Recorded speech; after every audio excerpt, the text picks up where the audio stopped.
Avengers end game के बाद से मार्वल का कंटेंट खूब बढ़ गया है। पहले से कहीं ज्यादा फिल्में, सीरीज और कहानियां आई हैं। लेकिन हाल ही में फैंस ने नोटिस किया है कि मार्वल की स्पीड थोड़ी कम हो गई है। कम रिलीज और लंबा इंतजार। तो सवाल ये उठता है कि जब सबको लगता है कि एमसीयू को जल्दी से बेहतर बनना चाहिए, तो मार्वल इसे धीमा क्यों कर रहा है? मार्वल स्टूडियोज के प्रेसिडेंट केविन फीज ने हाल ही में इंटरव्यू में कहा कि शायद मार्वल की दिक्कत का हल यही है, स्पीड को धीमा करना। ये बात सीधे सीधे सुपरहीरो थकान से जुड़ी नहीं है, बल्कि खराब राइटिंग और प्रोडक्शन थकान से जुड़ी है। मल्टीवर्स सागा में एमसीयू ने कई बार अच्छे लेखन और दमदार कहानी कहने में संघर्ष किया है, जबकि इन्फिनिटी सागा के समय यही एमसीयू की सबसे बड़ी ताकत थी। फाइगे ने समझाया कि पिछले 5 सालों में मार्वल ने जितनी कहानियां दिखाई, वो पिछले 12 सालों से दोगुनी थी। ये सुनकर फैंस भी मानते हैं कि असली समस्या प्रोजेक्ट्स की संख्या नहीं है, बल्कि बहुत ज्यादा प्रोजेक्ट्स होने से उनकी क्वालिटी पर असर पड़ा है। डिज्नी प्लस पर लोकी और वांडा विजन जैसी सीरीज बेहतरीन रहीं, क्योंकि उनकी क्वालिटी बहुत हाई थी। लेकिन बाद में कुछ प्रोजेक्ट्स ऐसे लगे जैसे एमसीयू होमवर्क दे रहा हो। पहले इन एपिसोड्स को देखो, तभी आगे की कहानी समझ पाओगे।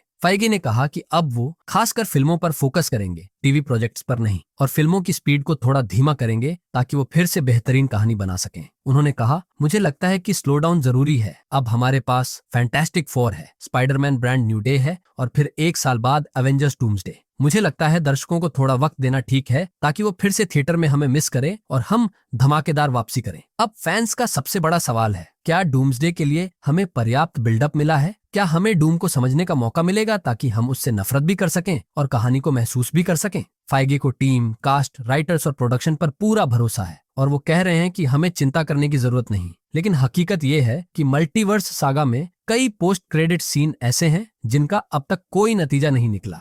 जैसे 2021 में इटर्नल्स में ब्लैक नाइट और ब्लेड दिखाए गए थे, जो मिडनाइट सन्स से जुड़ने वाले थे। लेकिन मिडनाइट सन्स को सीक्रेट वॉर्स के बाद तक के लिए टाल दिया गया है। मून नाइट का पोस्ट क्रेडिट सीन भी अभी अधूरा है। डॉक्टर स्ट्रेंज और क्लिया ने मल्टीवर्स ऑफ मैडनेस के एंड में इनकर्शन ठीक करने की बात की थी। अब वो कब दिखेगा? शायद डूम्सडे या सीक्रेट वॉर्स में।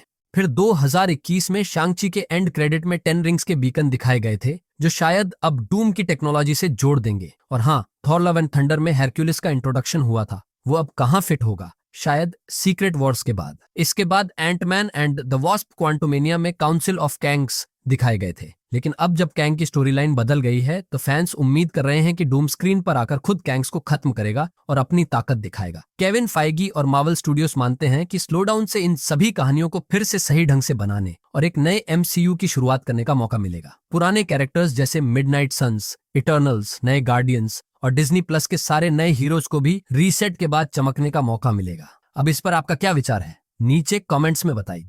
वीडियो को लाइक करना और चैनल को सब्सक्राइब करना न भूलें, ताकि आप मार्वल की कोई लेटेस्ट अपडेट मिस न करें। और हमेशा की तरह देखने के लिए बहुत बहुत धन्यवाद।